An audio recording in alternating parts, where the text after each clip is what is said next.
चलिए समझिएगा, तीसरे स्तंभ का प्रयोग करना है। तीसरा स्तंभ मतलब ये, तो तीसरे स्तंभ में क्या हो जाएगा, यहाँ पर जो सारणी का मान आएगा, तीसरे स्तंभ का प्रयोग करने का बोला, तो यहाँ पर आएगा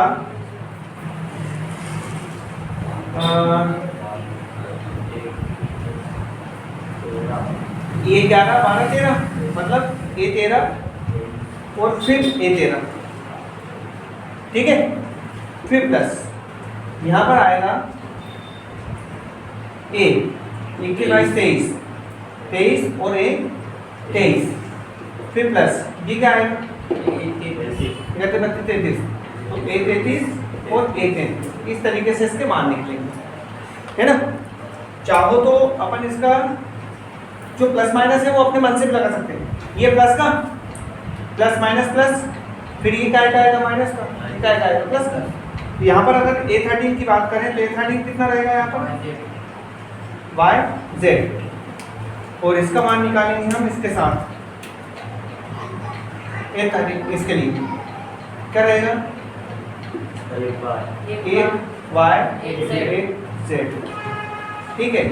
यहाँ पर क्या आएगा माइनस जेड एक्स, इसके लिए एक एक्स और एक जेड, फिर प्लस एक्स वाई, इसके लिए एक एक्स एक वाई। चलिए यहाँ पर क्या वाई जेड है ना, यहाँ पर क्या बचा जेड माइनस वाई, फिर ये जेड एक्स, यहाँ पर Z minus X plus X Y, Y minus x.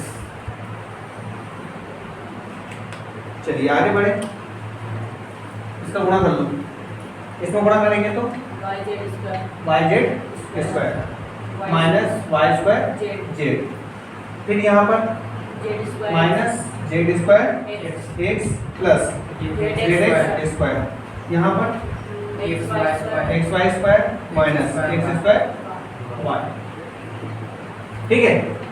तो क्या करना है,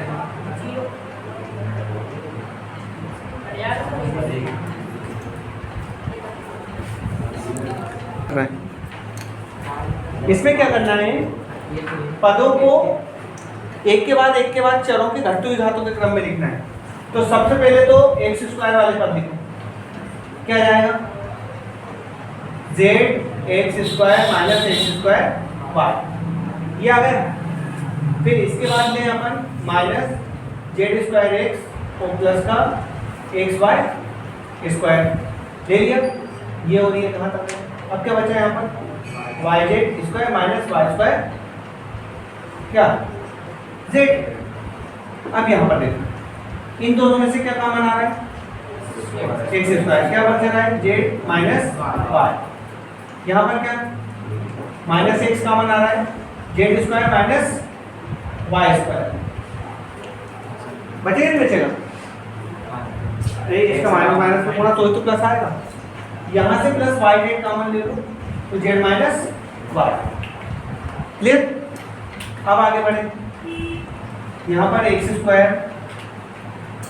यहाँ पर क्या है Z minus Y minus X, इसको अपन क्या लिख सकते हैं जेड माइनस वाई और जेड प्लस वाई, फिर plus Y Z Z minus Y. अब पूरे में से आपको जेड माइनस वाई कॉमन दिखेगा सभी में से, यहाँ से होता है, यहाँ क्या बचा यहाँ माइनस एक्स और क्या बच जाएगा जेड प्लस वाई, क्योंकि इसको तो बाहर ले लिया, प्लस यहाँ क्या बच जाएगा वाई जेड, फिर यहाँ पर जेड माइनस वाई यही रहने दिया एक्स स्क्वायर, इसका अंदर गुणा कर लो X Z minus X Y, और यहाँ पर क्या बचा है Y Z, Z minus Y. यहाँ पर देखना इन दोनों में से क्या कॉमन ले, तो क्या बचेगा एक्स माइनस जेड बचा, इन दोनों में से क्या कॉमन आ रहा है माइनस वाई, तो क्या बचेगा एक्स माइनस जेड, ये वाई माइनस क्या है जेड माइनस वाई, इन दोनों में से एक्स माइनस जेड फिर कॉमन ले लो, क्या बचा अंदर एक्स माइनस वाई, पदों को चक्रीय क्रम में लिखने पर। चक्रीय क्रम क्या होता है? यहाँ एक लिखा है, यहाँ y लिखा है, यहाँ z लिखा। कोई सा भी चिन्ह इसके बीच में लगाना है, जैसे मान लो x माइनस वाई आएगा, y माइनस z आएगा, z माइनस x आएगा, है ना। प्लस लगाना हो तो प्लस लगा लो, गुणा लगाना हो तो गुणा लगा लो, लेकिन क्रम ये रहेगा। तो चक्रीय क्रम में लिखने पर x माइनस वाई लिखेंगे अपन, वो है ना। फिर क्या आना चाहिए? x माइनस आना चाहिए, फिर y माइनस z आना चाहिए। ये क्या है? z माइनस y है ना। तो इसे y माइनस z करने के लिए अपने को एक माइनस कॉमन लेना पड़ेगा यहाँ पर। फिर क्या आना चाहिए? z माइनस x, लेकिन ये क्या है? तो एक और माइनस आएगा, दो माइनस आ गए ना। ये क्या हो जाएगा? z माइनस x, और वो दो माइनस माइनस का गुणा क्या हो गया? प्लस। ये इसका आंसर होगा।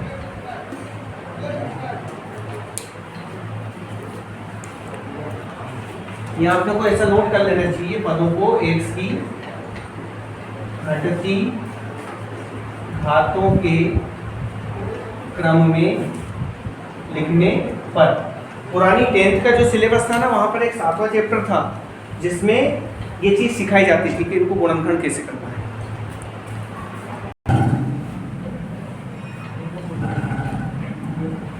ये है आव्यूह का सेकंडक एवं व्युत्क्रम।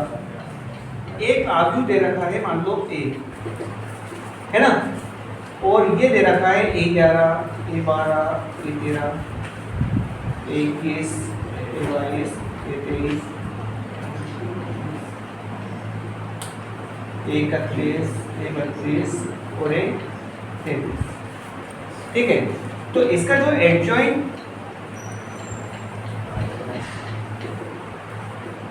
ए जो होगा वो इस तरीके से होगा कि इसके पहले तो सारे सेकंडक निकालोगे, a11, a12, a13, है ना, a21, a22, a23, capital A, और उसको हम a11 को a12 और a13, मतलब जो हमने पंक्ति में निकाले थे उसे कहाँ रखेंगे? कॉलम में।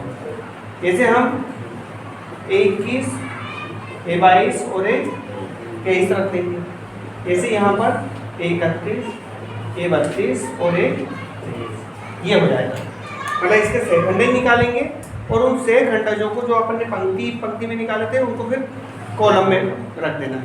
ठीक है, इसका क्या बन जाता है? एडजॉइंट। क्या बन जाता है? एडजॉइंट। अब आता है इसमें एक आगे की प्रोसेस एक और होती है ए इनवर्स की।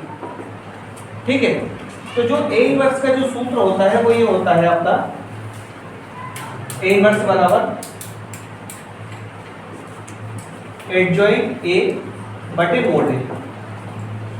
ठीक है, ए इनवर्स कैसे निकलेगा? एडजॉइंट ए निकलेगा, एडजॉइंट ए ऐसे निकाल देंगे हम, और फिर मोड ए निकालेंगे। तो मोड ए तो क्या होता है? इसका सारणिक का मान होता है, जो हम किसी भी एक पंक्ति या किसी कॉलम के सामने प्रसार करके उसका मान निकाल लेते हैं। तो सरल है, बस ये थोड़ा सा ध्यान रखना है उसमें।